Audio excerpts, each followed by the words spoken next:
Hello everyone, welcome to English classes by Anita. Students, today I am going to explain a poem, My Cat from class 1, New Oxford Modern English. Students, in this poem, 3 stanzas are given there, and this poem is composed by Nicholas Horsburgh, and each stanza having 4 lines. It means the total poem contains 12 lines. So students, I will read this poem line wise and explain in Hindi, and I will discuss few rhyming words also. So first we will read the poem.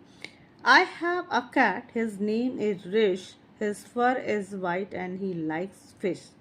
He hunts and walks about my house, he is always out to catch a mouse. I play with him and keep him clean, a smarter cat you have never seen. Nicholas Hausberg. तो सबसे पहले students हम इसका rhyming words देख लेते हैं।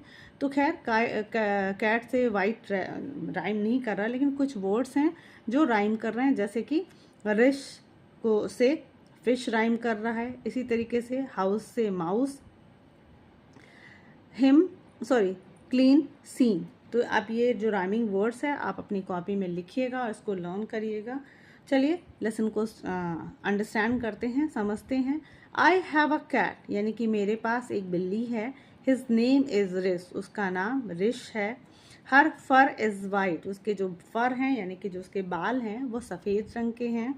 And he likes fish, और उसे फिश यानी कि उसे मछली बहुत पसंद आती है, मतलब उसको मछलियाँ बहुत पसंद आती हैं।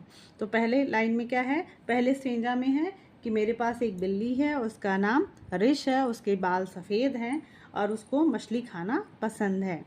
ही हंट्स एंड वॉक्स, मतलब वो शिकार करती है और घूमती है। अबाउट माई हाउस, यानी कि मेरे पूरे घर में वो शिकार करते हुए घूमती रहती है। He is always out to catch a mouse, मतलब कि वो हमेशा चूहे पकड़ने के लिए हमेशा बाहर रहती है, हमेशा सदैव मतलब घर में वो घूमती रहती है, हंट्स करती है, शिकार करती है, घूमती रहती है पूरे घर में, और चूहे को पकड़ने के लिए पूरे टाइम घूमती रहती है, बाहर रहती है। I play with him and keep him clean, मैं उसके साथ खेलता हूँ और उसे हमेशा साफ रखता हूँ। तो स्टूडेंट्स, आपको पता है ना कि जब हम कोई पेट्स अपने पास रखते हैं तो हमें उसके हाइजीन का भी ध्यान रखना होता है। एक्चुअली बार बार हम लोग उसके साथ खेलते हैं, हमें उनके साथ रहना पड़ता है, तो हमें अगर साफ़ सफाई नहीं रखेंगे तो हम लोग बीमार भी पड़ सकते हैं। तो इसलिए इस पोएम में भी बताया गया है कि आई प्ले विथ हिम, मतलब कि ये बता रही कि मैं उसके साथ खेलती हूँ। एंड कीप हिम क्लीन, और उसे साफ भी रखती हूँ। अ स्मार्टर कैट, इतना सुंदर और स्मार्ट कैट, मतलब बहुत ही स्मार्ट है, तेज कैट जो बिल्ली है, यू हैव नेवर सीन, तुमने कभी नहीं देखा होगा। तो स्टूडेंट, आपको समझ में आया होगा। 3 स्टेंजा में, पहले स्टेंजा में बताया गया कि मेरे पास एक बिल्ली है, वो उसका नाम रिश है, वो सफ़ेद, उसके जो बाल हैं वो सफ़ेद हैं और उसे मछली खाना पसंद है। दूसरे स्टेंजा में है ही हंट्स एंड वॉक, मतलब कि वो शिकार करती है और पूरे घर में घूमती रहती है। He is always out to catch to mouse, मतलब बिल्ली को हमेशा चूहे को पकड़ने के लिए हमेशा वो काम पे रहती है, यानी कि बाहर रहती है। और मैं उसके साथ खेलता हूँ। एंड कीप हिम क्लीन, मैं उसे हमेशा साफ रखता हूँ।